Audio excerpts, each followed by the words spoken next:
and password that's posting, and you can delete as well. So that's what we're going to do with roots. Okay, so let's create roots. So let's stop actually. Yeah, let's stop these server running. So I've cancelled with Control C. Clear the screen. So we're still within the to-do app, and within that, we now have our node modules, we have our package JSON, we have index.json. Package lock JSON is just another that Node.js creates and uses to run themselves. So let's create a folder called root, and we will cd into that for, and let's touch API.js. So what we're doing is we're creating a file called API.js where we will put the code for our APIs, and then we're going to create open up the file so we can add some code in there. So let's put this code. And by the way, this is code written by developers, right? Not you, the DevOps engineer. And all of this, I promise you, is going to make a lot of sense to you very soon. So just remain patient, all right? It's better to have a very solid foundation in these things than just rushing into applying for jobs that you can't really defend yourself when you start working in the industry. So we're going to create a models directory. Let's go next. All right. So now this is the interesting part, because we're also going to implement the third layer of the 3-tier layer, which is introducing the MongoDB, where we're going to store the data. Yeah.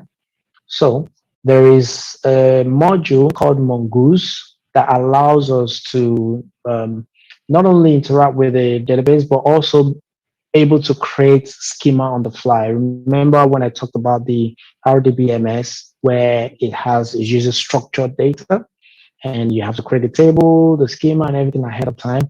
With the Mongoose, it allows us to be able to do this kind of things on the fly without really doing database specific planning. Okay, so change directory back into folder. So okay, actually let's go with this. So which folder are we now? We are now in the root folder. So let's go back into the to-do folder, which is where the application is, and then install Mongoose. Because we want to make sure that when we do this installation, it goes into the it's called modules folder. Okay, so let's create models. So far, what we have is we have roots. Okay, don't forget we have roots, and what's inside roots? We've created a file with some basic code for APIs. So the APIs is how the application is going to behave when we post, when we get, when we delete. That's the code ready for that in the root folder, because root, remember, I mentioned this / masterclass, for example, that's a root. What are we going to do with that root? Are we posting to it? Are we deleting from it? Are we getting it? That's what's going on there with the whole API thing. Then the models is the database part, okay, where we're going to make use of Mongoose. Okay, so let's cd into models, and then we're going to create this file. So let's do that. So cd into models, create a file called todo.js. JS.js is the extension for JavaScript. So that's the reason we're using JS. And then we're going to run these 3 commands at the same time. So all 3 commands above can be, okay, so we've done all these three. And by the way, we can also do it in one command. So rather than doing all this, make the models, cd models, touch to do, we can actually do that in one command by saying mkdir models. These two ampersand sign means do another command, okay? And then the next command is cd models, and then double ampersand to say do another command, touch to do. And that's exactly what we've done manually at the top. Okay, so now that we're inside to do, we are now going to put a code there for Mongoose to be able to dynamically work with the MongoDB database. So, do, okay. And what's going to happen? Now we need to update our routes from the API.js in the root directory to make use of the new model. Okay, so remember this part of the code had been done previously in the so let's go back to our main application folder. Okay, so this is our main application folder. Don't forget, I hope you're still following along. So we are now in the to-do folder, and inside the to-do folder, we have models. Okay, so in the root folder, we want to update this code. So cd roots. So we're going into the roots. We have a folder there called API.js. So in API.js.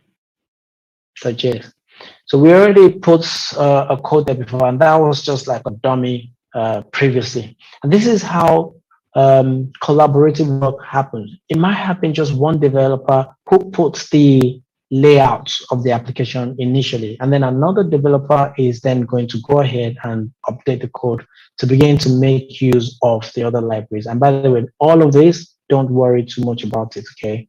Just follow along as much as you can, okay? The whole point of this is to eventually see how an application is being deployed. So I'm going to delete everything. So escape : %d. What's going on? Okay. And then I to get into insert mode, and I'm going to paste it. So that's the updated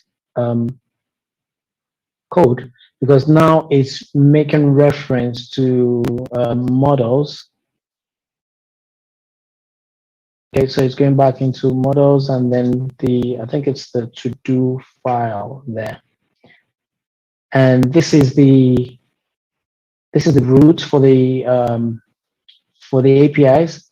So if you notice here, what's going on basically is when there is get on /to-do. So this is our root /to-dos. Okay, so this is what's going to happen when it tries to do a get.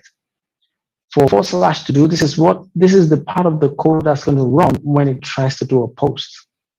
And similarly, when it does a delete, this is how developers write their code to do things. When you go to /something, what's going to happen? That's what's going on. Okay, so let's save that. And then the next piece of application will be the MongoDB. Okay. Do you guys want to have a 5 minutes break before we go ahead? If you want water, tea, or whatever, because we're going to get to the database part now. We're almost done. This is probably the only thing we're going to need a break. Yeah. So let's have a bit of a break so that we'll now quickly go through the database side, and then we will complete this part, and we'll call it a day for today. But the next part, which is the min stock, similar thing, but we won't spend this much time because we already know most of the things, or we've gone through most of the things that we're doing. So yeah, so let's go on a quick 5 minutes break. So I'm just going to stop recording for now. Recording stopped.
All right, so back at my PC, I'm gonna start sharing back so we can wrap this up. Does anyone have any questions? Is there anything, any confusion, anything you'd like to discuss so we can, quickly go over it before we proceed?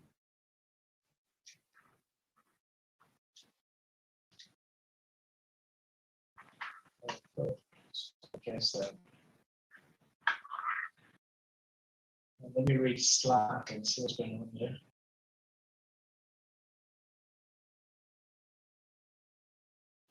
Okay, so you still connected?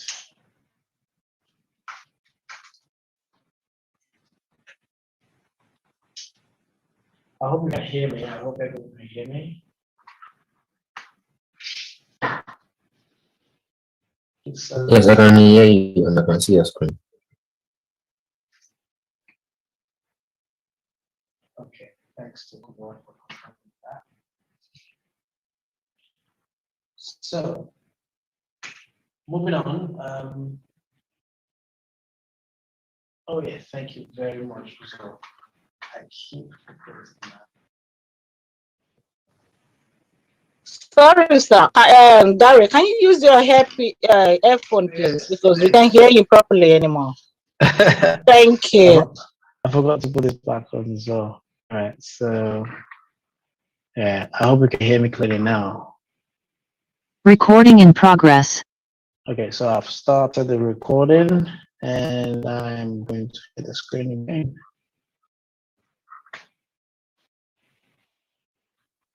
Brilliant.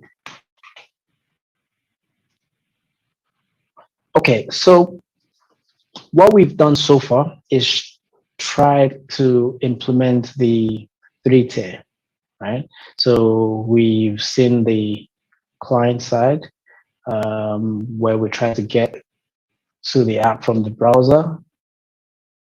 See, so there's the client side, and client is also curl. So curl is also an example of a client. Okay.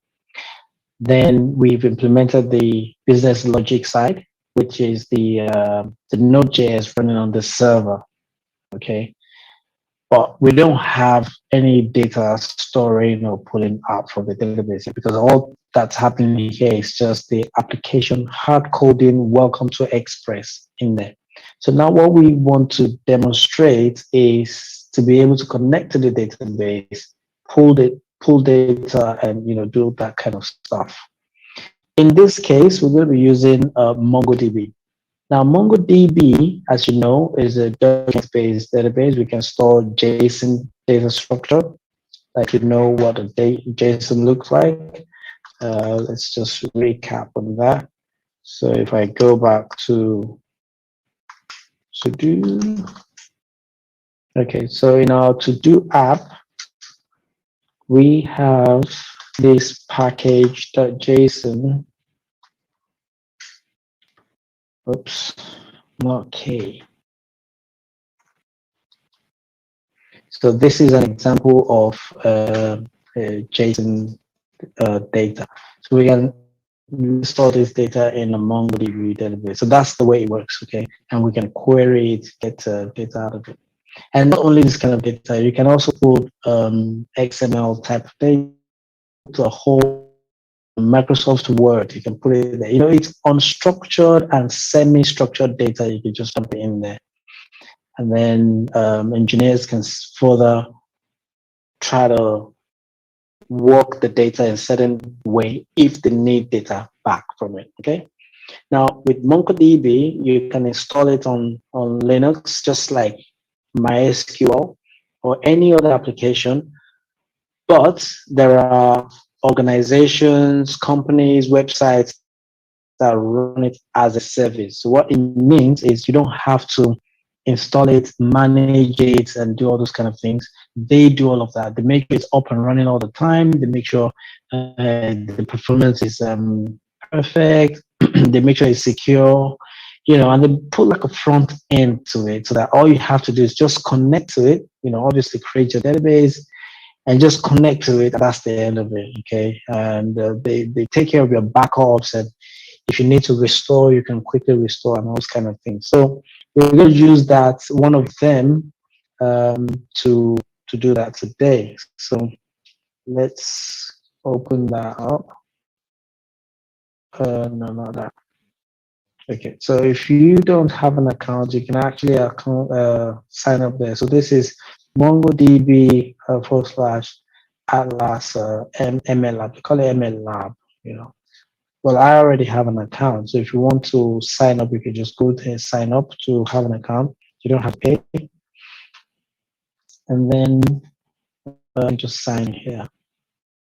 So companies will pay, you know, if you go through the pricing, there's a certain amount of money you get to pay depending on the size of your database and all that. And also the way it works as well, they run so because they are also going to install this MongoDB on some server somewhere and just make it available to you. So they can use AWS. So behind the scene, they also use AWS. They can use Azure. They can use any other cloud provider. You know, so it's database as a service. You know, most of these things they now run as a service. It's infrastructure as a service, platform as a service, software as a service. You know, all these PaaS, SaaS, and all that. Okay, so once you have your account, you can create a project. So in my case, I think I created a project called Untitled Chapter. Let's have a look. So we're going to create a new project. Okay, yeah. So they work in like layers. So you're going to create an organization. Within organization, you create projects, and within project, you create a database. So when you're connecting, you connect exactly to where you want to connect to. So that means you can have multiple organizations and then separate your databases based on what's going on. You know, if you have multiple applications that requires this, you could just separate them. And we'll see all of that. So let's assume that, you know, we are using this organization and create a new project. And let's give it a name, DevOps class, you know, name it DevOps class. And we can add members, add people to it. We're not going to do that here because it'll take us some time. But what I'm just going to do is just create project.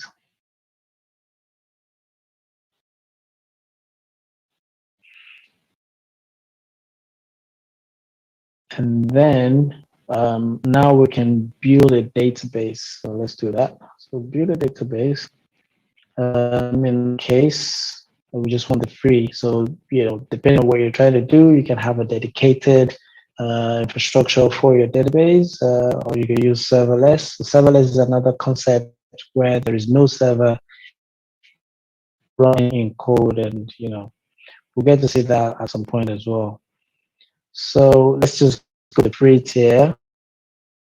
And in this case, if I want them to use AWS behind the scene or Google Cloud or Azure, I can specify if I'm using AWS and I just want them to a region in a certain place. Maybe the applications, the application server in our case is running on AWS, and the region that we have specified is the North Virginia. Okay, so we can also just say, okay, you know what? Let's have our database running in that region as well, and the availability zone, which is US East 1, because within a region there are multiple AZs. AZs are data centers. Just like say in the United Kingdom, which is a region, there can be different availability zones. So in London, there can be a data center there that's an availability zone, and they can just call that EU East 1 or EU Central 1 or something like that, or UK Central, you know. And then there can be another one in Manchester, and they call that Man-2. So that's how this sort of is set up. So in our case, we know the application is running in the US. Let's actually have a look at that. So the application, this server is running in, I don't know if we could get that here.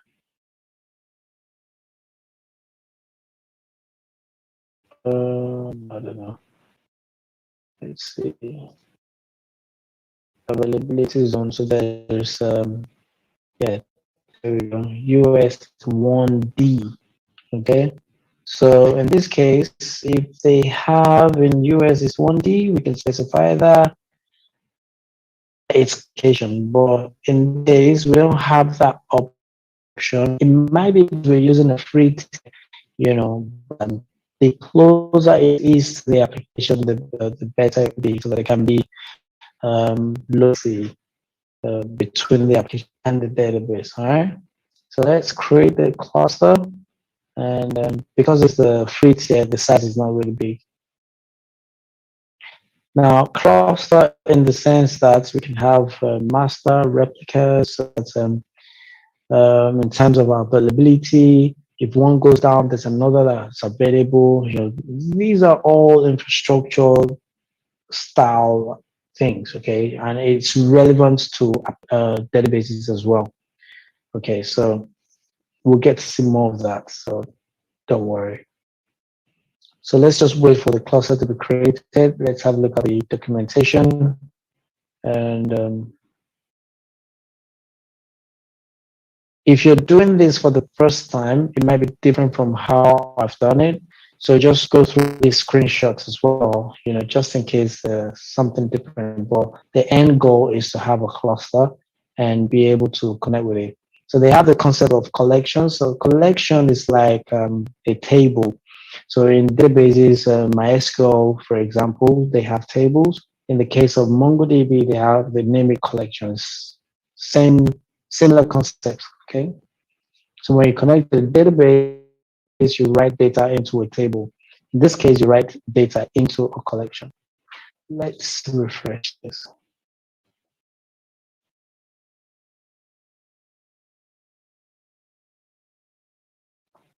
Looks like it's still creating. Let's just give it a bit more time. Okay. In the meantime, while that is happening, let's go on our server and keep on doing a few things. So index.js file, we specify a process.env to access environment variables, but we have not yet created this file. So what we now need to do is we need to create a file which we're going to put our environment variables. So environment variables from the Linux videos, you would understand that it's just variables that you can set in environments to be able to use them and get the value for it. Okay, so in this case, we can set an environment to say, okay, the endpoint to connect to the database, this is the user, that's it, the a password to use, you know, something like that. Okay, so let's do. Okay, we could just do that straight away without using touch. So inside our to do, we create that, and then we specify this. So this is going to change a little bit because you will see the connection string once our database is up and running. So the database connection string, this is the connection, okay? So this is the variable DB. So DB equals connection string, okay? So this is the protocol. So MongoDB plus SRV colon or it's like you would have HTTPS colon// This is the protocol that we are using to connect to MongoDB. And then you specify the name, you specify the password, and then the address, okay, which is like the IP address or the DS name. And then you specify in the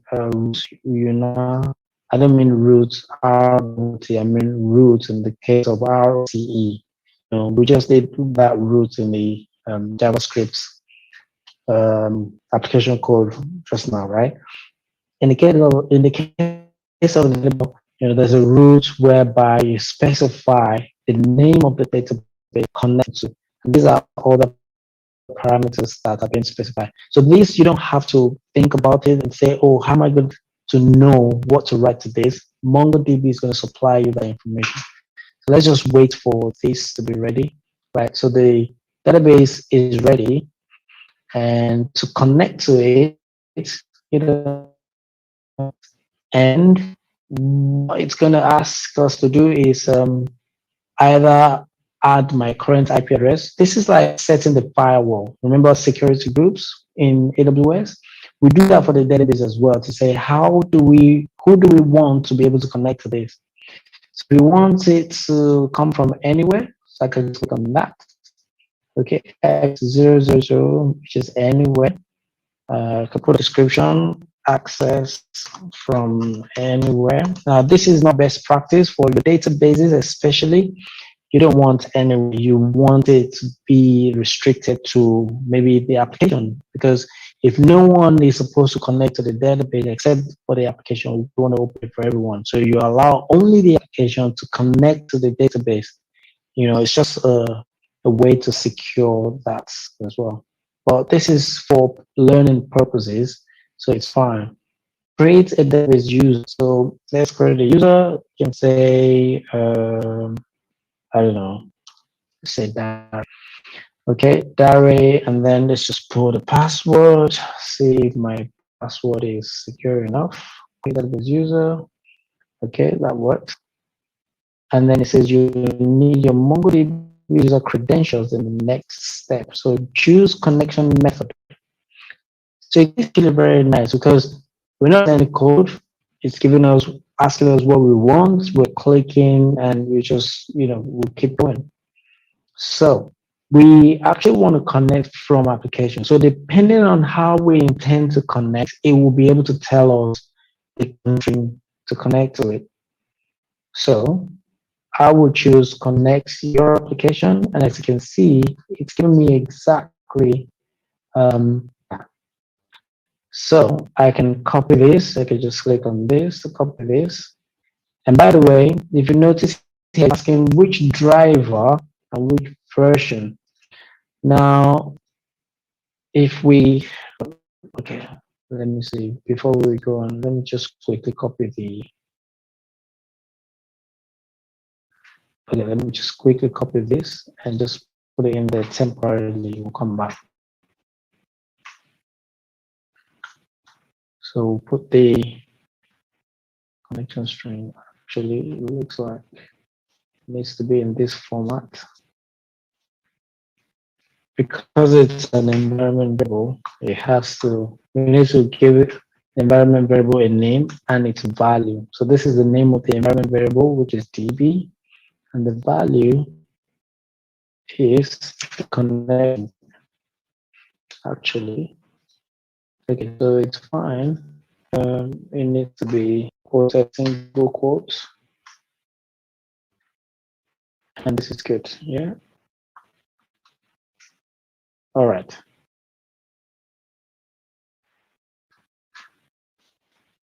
Node.js-v.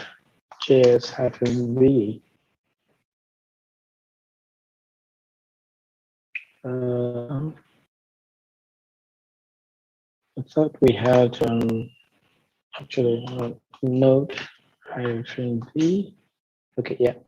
So it's Node-v to get the version 12.22. So let's see if that version is there. So is it 12? Okay, I don't know why it's saying 4.0, but later probably. Okay, you know, we just leave it for the latest. So like 4.0 is the latest. Since I'm creating it somewhere, it's what we have there. But it's fine. All right, so we've copied this, but if you notice, it's not actually putting the password here. So the password I used when I created the user, I just need to update that here. But if you look at the protocol, it's there. The user, the password, at the address of the address of the MongoDB endpoint, and then the name of the database. So we haven't actually created a database, but we'll have to update this also with value of the database. Okay. So let's see. So we have this cluster. That's our cluster right there. All right, let's go back into.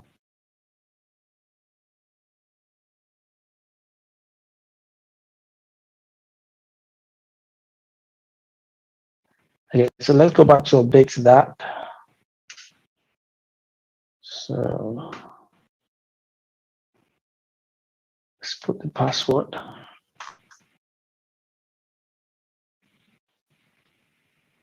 Okay.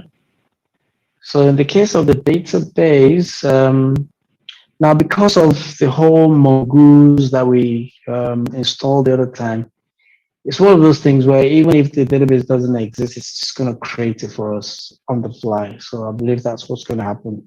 So let's just say DevOps Masterclass. Actually, no, let's do something more intuitive. So I'll say to do DB, because that's the application, right?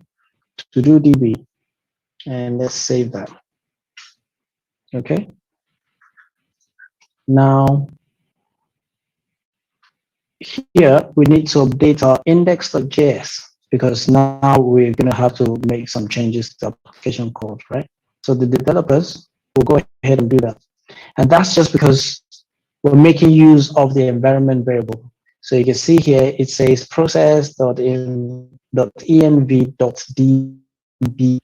So this capital DB is what we have created here.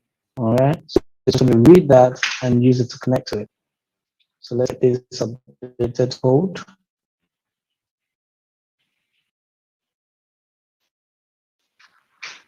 And then index.js. So I will just delete everything and put that in there. And save. Okay.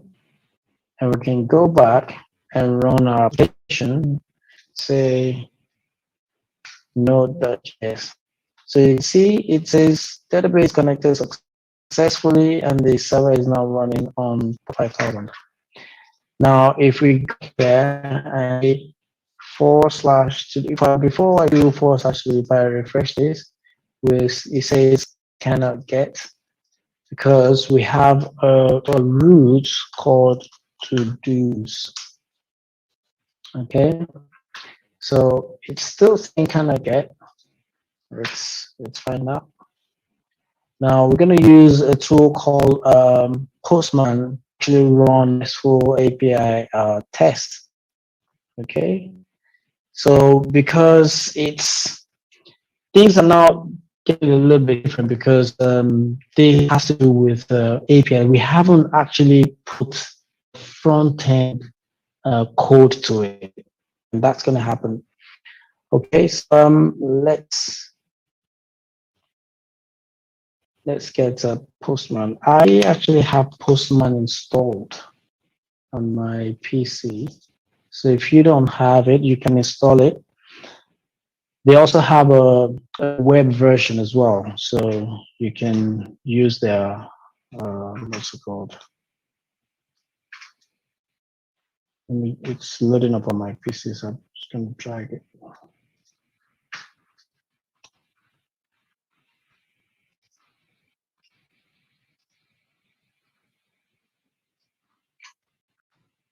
So this is the tool. Okay, so I was actually doing some tests previously, but I'll just create a new one. So let me create a new, I think they call it collection, right? So new collection, add requests. I can rename this collection and say week 2, project 3. And then within that, screen this to say get to dos. And then there's a number of things that needs to be done. Let's just have a look at the screenshot. Or actually, the URL is meant to be API/to-do, so that's why we couldn't see that screen. API to-do. Okay, yeah. So it actually, so this is called an empty list. So this means there's no data in the database, basically. So it's a square brackets, okay, open and close. So by the time we start putting that into it, you now see it start populating something. All right, so let's go back into this. And then in the screenshot, there's certain things we need to do. So we need to ensure that the header section, the content type is application/JSON. So let's see. So it's not there already. So just make sure we add the key. Let me see if I can copy it actually.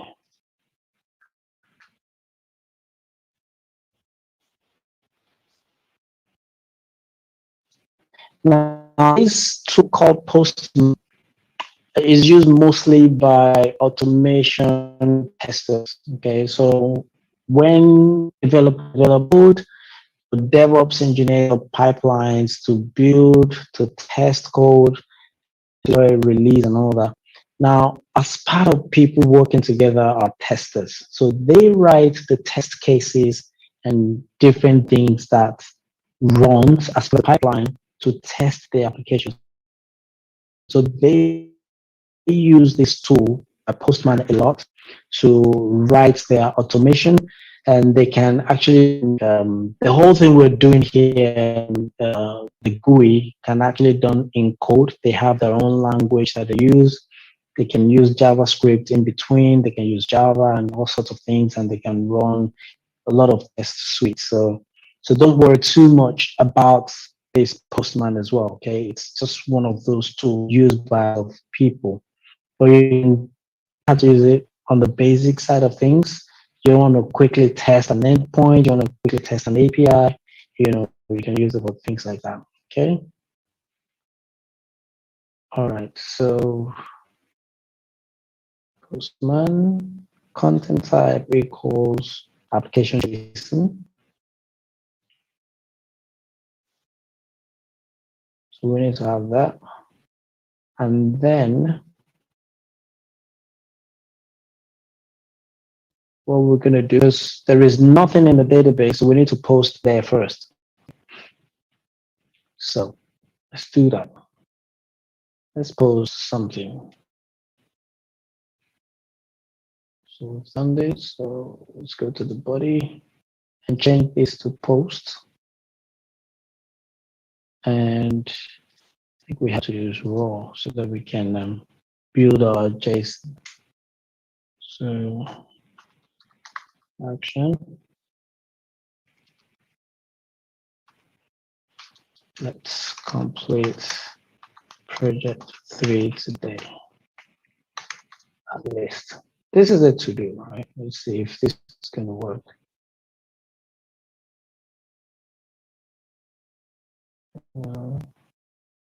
So let me refresh this page.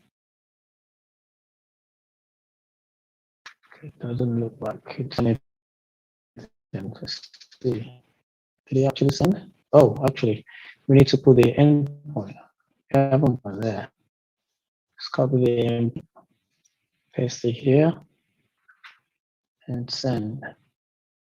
Okay, so it's actually sent the data, and you can see it gave it an ID. So if we go back to refresh this page, now we have that data coming back. All right. Is there a way I can maximize this page? Okay, so and if you have Postman installed on your laptop right now, you can actually do the same thing that I'm doing here. Otherwise, I think you should be able to also do it from the website. There's a Postman website. Postman.com. Yeah, I think you should be able to just create an account and use the web interface. I don't quite remember, but I should definitely be able to do that. But because I have it installed on my laptop, they have this application. So we can post a few more data. Let's say tomorrow is Sunday, and we post it. Okay, tomorrow we should complete more projects. Just put in some to do application, and if I refresh it, you can see we now have 3 data. So the first one here, and then we have the second one separated by comma, and then another comma with a third. Let's keep posting more data and we refresh this. You see that's going to happen. No, now this is just APIs, okay, and this is how applications actually talk to each other. They exchange data. This is data. This is the kind of data that is stored in the MongoDB database.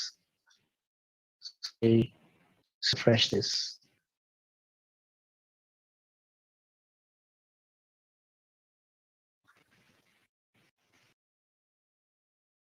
Okay, so that's looking for where that collection is. Let's click on. Oh, actually, let's click on the primary, so you can see we have primary and secondary. Let's go back.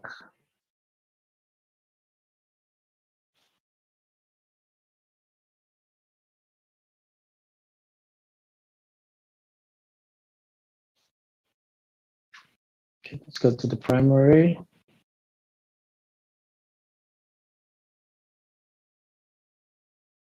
This is just showing some metrics about what's going on. I mean, it's already saying that there are connections being established with the database.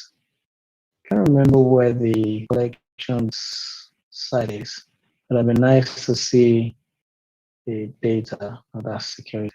Anyway, I wouldn't want to waste too much time on this. Browse collections. Okay, there we go.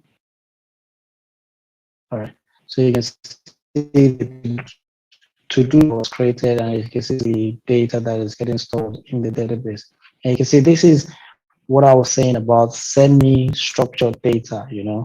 We didn't create, not, it's just receiving the data as it's coming. Yeah, and the application is retrieving it back and sending it to the client. But this is not nice. Imagine if this application is supposed to be by millions of users. You're not going to expect them to be seeing JSON like this. You need to have a nice front-end interface whereby no one cares about the ID message. They want to see the data itself. And that's where the client side, another layer of application programming, which I'm going to show you now, actually is. Now, question to you guys. There's one more layer to add to this, which is the front end. Should we do that tonight or stop right here and continue tomorrow? We'll just finish that part first thing tomorrow before we go into project 4. I need feedback. So what would you guys like us to do? Because that's the last part we need to do here, which is to create the front end.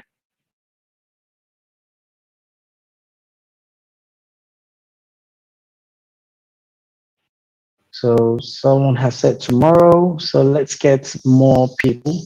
Okay, so we have 2 people have said tomorrow already. I know it's quite late already. It's like almost going to 1 o'clock. All right, cool. So I'll just leave it here, and then tomorrow we will complete this. First of all, I'll leave the server. I'll just stop the server. I won't delete it. And then, yeah, so I hope it's been quite informative for you guys.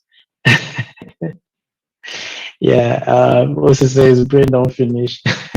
I know I'm exhausted myself, to be honest, but I really want to make sure that you guys have the correct information and as much as possible help you. And during the week, uh, watch this video again, watch the videos, get all this information going on, practice as much as you can. And then by next weekend, we'll start doing some more advanced stuff. All right. All right then. So I'll leave you guys to go to bed right now, and then we'll see you tomorrow. Enjoy your night. How do I stop this? Okay.